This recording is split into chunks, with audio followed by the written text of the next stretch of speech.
வணக்கம். ஜோதிடத்தில் ராசி மற்றும் லக்னம் இரண்டும் ஒருவரின் வாழ்க்கையை கணிப்பதற்கு மிக முக்கியமான அம்சங்கள். ஒரு ஜாதகத்தில் லக்னம் என்பது உயிருக்கும், ராசி என்பது உடலுக்கும் ஒப்பிடப்படுகிறது. நாம் பிறக்கும் நேரத்தில் கிழக்கு அடிவானத்தில் எந்த ராசி உதயமாகிறதோ அதுவே நம்முடைய லக்னம். இது ஒவ்வொரு 2 மணி நேரத்திற்கும் ஒருமுறை மாறிக்கொண்டே இருக்கும். ஒரு நாளில் 12 லக்னங்கள் மாறிவரும். அதனால் லக்னம் என்பது மிக துல்லியமான தகவல்களை கொடுக்கக்கூடியது.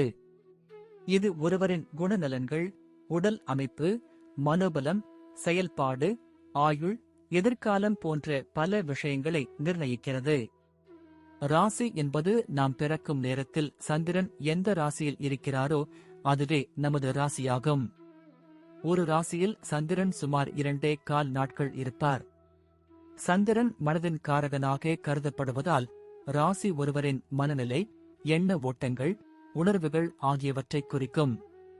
தொலைக்காட்சிகளிலும் பொதுவான பஞ்சாங்கங்களிலும் சொல்லப்படும் தினசரி ராசி பலன்கள் பொதுவாக இந்த ராசியை அடிப்படையாக கொண்டே கணிக்கப்படுகின்றன. ஜோதிடப்படி லக்னம்தான் ஒருவரின் ஆளுமை திறன், சிந்தனை, செயல்கள் மற்றும் அதிர்ஷ்டம் போன்ற முழு வாழ்க்கை நிகழ்வுகளுக்கும் ஆதாரமாக அமைகிறது. ராசி என்பது லக்னத்திற்கு துணை செய்யும் ஒரு அமைப்பு மட்டுமே. ஒருவருக்கு லக்னமும் ராசியும் பலமாக இருந்தால் அவருடைய வாழ்க்கை சிறப்பானதாக அமையும். லக்னம் மற்றும் ராசியின் அதிபதிகள் ஜாதகத்தில் எந்த நிலையில் இருக்கிறார்கள் என்பதை பொறுத்து ஒருவரின் வாழ்வில் ஏற்படும் பலன்கள் மாறுபடும். உதாரணத்திற்கு, ஒரு கிரகம் லக்னப்படி கெட்ட பலனை தருவதாக இருந்தாலும் ராசிப்படி அது யோகமான கிரகமாக இருந்தால் கெடுபலன்கள் குறையும். எனவே ஒரு ஜாதக பலனை முழுமையாகவும் துல்லியமாகவும் அறிய லக்னம் மற்றும் ராசி இரண்டையும் இணைத்து பார்ப்பது அவசியம். இப்போது 12 லக்னம் மற்றும் ராசிக்காரர்களுக்கு என்னென்ன தனித்துவங்கள் இருக்கிறது என்பதை பற்றி இந்த பதிவில் பார்ப்போம். இந்த பதிவை பார்ப்பதற்கு முன்பு இந்த சேனலை சப்ஸ்கிரைப் பண்ணாதவங்க சப்ஸ்கிரைப் பண்ணிக்கோங்க, பெல் பட்டனை கிளிக் பண்ணி வச்சுக்கோங்க. அப்பதான் நம்ம போடுற பதிவு உங்களுக்கு உடனுக்குடன் நோட்டிபிகேஷன் வரும். சரி, வாங்க வீடியோக்குள்ள போகலாம். துலாம் லக்னத்தில் பிறந்து கன்னி ராசியில் சஞ்சரிக்கும் உங்களின் ஜாதக அமைப்பானது ஜோதிட ரீதியாக மிகவும் சுவாரஸ்யமான மற்றும் நுணுக்கமான ஒரு சேர்க்கையாகும். ஏனென்றால் லக்னாதிபதி சுக்கிரன் அழகுக்கும் ஆடம்பரத்திற்கும் உரியவர், ராசி அதிபதி புதன் அறிவுக்கும் நுண்ணறிவுக்கும் உரியவர். இதனால் நீங்கள் பார்ப்பதற்கு மிகவும் வசீகரமாகவும் அதே சமயம் அதிபுத்திசாலியாகவும் இருப்பீர்கள். துலாம் லக்னம் என்பது தராசு போன்றது. எதையும் சமமாக பாவிக்கும் குணம் உங்களுக்கு இயல்பாகவே இருக்கும். ஆனால் கன்னி ராசி என்பது எதையும் துருவி துருவி ஆராயும் குணம் கொண்டது. எனவே நீங்கள் வெளி உலகிற்கு மிகவும் அமைதியாகவும் சாந்தமாகவும் காட்சியளித்தாலும் உங்கள் மூளைக்குள் எப்போதும் ஒரு கணக்கு ஓடிக்கொண்டே இருக்கும். மற்றவர்களின் மனதை எடை போடுவதில் உங்களுக்கு நிகர் நீங்களே. ஒருவரை பார்த்தவுடனே அவர்கள் எப்படிப்பட்டவர், அவர்களிடம் எப்படி பேச வேண்டும் என்பதை நொடிப்பொழுதில் கணித்து விடுவீர்கள். உங்களின் பேச்சு திறமை மற்றவர்களை காந்தம் போல ஈர்க்கும். ஆனால் சில நேரங்களில் அளவுக்கு அதிகமாக யோசித்து ஒரு முடிவை எடுக்க முடியாமல் திணறுவீர்கள். இதுவே உங்கள் பலவீனமாக மாறலாம். அழகியல் ரசனையும் அறிவு கூர்மையும் கலந்த ஒரு அபூர்வ மனிதர் நீங்கள் என்று சொன்னால் அது மிகையாகாது. குடும்ப வாழ்க்கை என்று பார்க்கும்போது நீங்கள் மிகவும் பாசமானவர். ஆனால் அதை வெளிப்படுத்தும் விதம் சற்றே வித்தியாசமாக இருக்கும். துலாம் லக்னக்காரர்களுக்கு கன்னிராசி என்பது 12ஆம் இடமாக வருவதால் நீங்கள் குடும்பத்திற்காக நிறைய செலவு செய்வீர்கள் மற்றும் நிறைய தியாகம் செய்வீர்கள். ஆனால் அதற்கான அங்கீகாரம் கிடைக்குமா என்பது சந்தேகமே. வீட்டில் உள்ளவர்களிடம் நீங்கள் அன்பாக இருந்தாலும் வீடு இப்படித்தான் இருக்க வேண்டும், பொருட்கள் இங்கேதான் இருக்க வேண்டும் என்று அதிக கண்டிப்பு காட்டுவீர்கள். உங்களின் இந்த சுத்தம் மற்றும் ஒழுங்குமுறை சில நேரங்களில் குடும்ப உறுப்பினர்களுக்கு தொல்லையாக தோன்றலாம். ஆனால் அது அவர்களின் நன்மைக்கே என்று உங்களுக்கு தெரியும். வாழ்க்கை துணையிடம் நீங்கள் மிகவும் அந்யோன்யமாக இருக்க விரும்புவீர்கள். ஆனால் சின்ன சின்ன விஷயங்களை கூட பெரிதுபடுத்தி விவாதம் செய்வதை தவிர்ப்பது நல்லது. 7ஆம் இடம் மேசராசியாக வருவதால் உங்கள் துணைவர் சற்று வேகம் மற்றும் பிடிவாதம் உள்ளவராக இருக்க வாய்ப்புள்ளது. எனவே நீங்கள்தான் விட்டு கொடுத்து போக வேண்டிய சூழல் இருக்கும். தாய் வழி உறவுகளால் உங்களுக்கு சில மனக்கசப்புகள் வந்து போகலாம். ஆனால் எதையும் அனுசரித்து செல்லும் பக்குவம் உங்களுக்கு உண்டு. தொழில் மற்றும் வியாபாரம் என்று எடுத்துக்கொண்டால் உங்களுக்கு இயல்பாகவே வியாபார மூளை அதிகம் இருக்கும். சுக்கிரனின் கவர்ச்சியும் புதனின் வியாபார தந்திரமும் உங்களிடம் இருப்பதால் வாடிக்கையாளர்களை எளிதில் கவர்ந்து விடுவீர்கள். குறிப்பாக ஜவுளித்துறை, அழகு சாதன பொருட்கள், ஃபேன்சி ஸ்டோர், ஹோட்டல், டிராவல்ஸ் அல்லது மக்கள் தொடர்பு துறையில் நீங்கள் மிகப்பெரிய வெற்றியை அடைவீர்கள். நீங்கள் செய்யும் தொழிலில் நாணயம் மற்றும் நேர்மையை எதிர்பார்ப்பீர்கள்.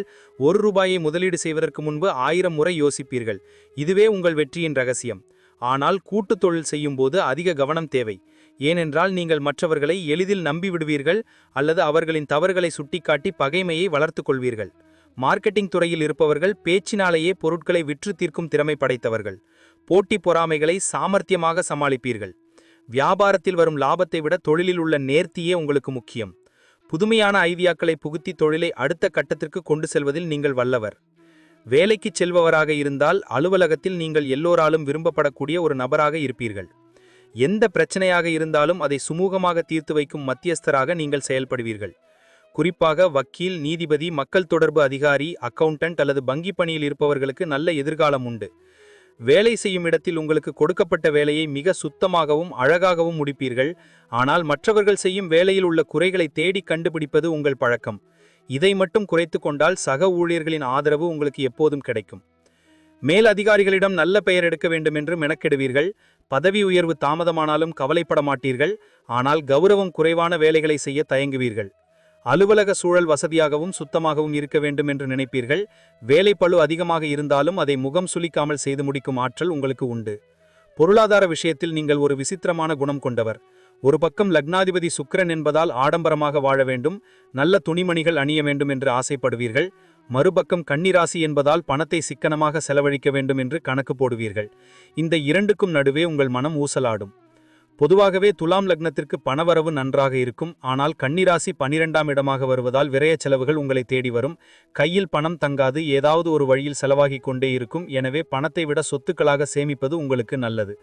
ரியல் எஸ்டேட், வீடு, வாகனம் போன்றவற்றில் முதலீடு செய்வது உங்களுக்கு யோகத்தை அளிக்கும். கடன் வாங்குவதை நீங்கள் விரும்ப மாட்டீர்கள். ஆனால் சூழ்நிலை காரணமாக கடன் வாங்க நேரிட்டால் அதை அடைக்க மிகவும் சிரமப்படுவீர்கள். ஷேர் மார்க்கெட் போன்ற ஊக வணிகங்களில் அதிக எச்சரிக்கையோடு இருப்பது நல்லது. நண்பர்களுக்காக செலவு செய்வதை குறைத்து கொண்டால் சேமிப்பு உயரும். உடல் ஆரோக்கியத்தில் நீங்கள் அதிக கவனம் செலுத்த வேண்டியது மிக அவசியம். துலாம் லக்னம் இடுப்பு மற்றும் சிறுநீரக பகுதியை குறிக்கும். கன்னிராசி வயிறு மற்றும் நரம்பு மண்டலத்தை குறிக்கும். எனவே இந்த 2 ராசிகளும் சேரும்போது சிறுநீரகக்கல், இடுப்பு வலி அல்லது வயிறு சம்பந்தப்பட்ட பிரச்சனைகள் வர வாய்ப்புள்ளது.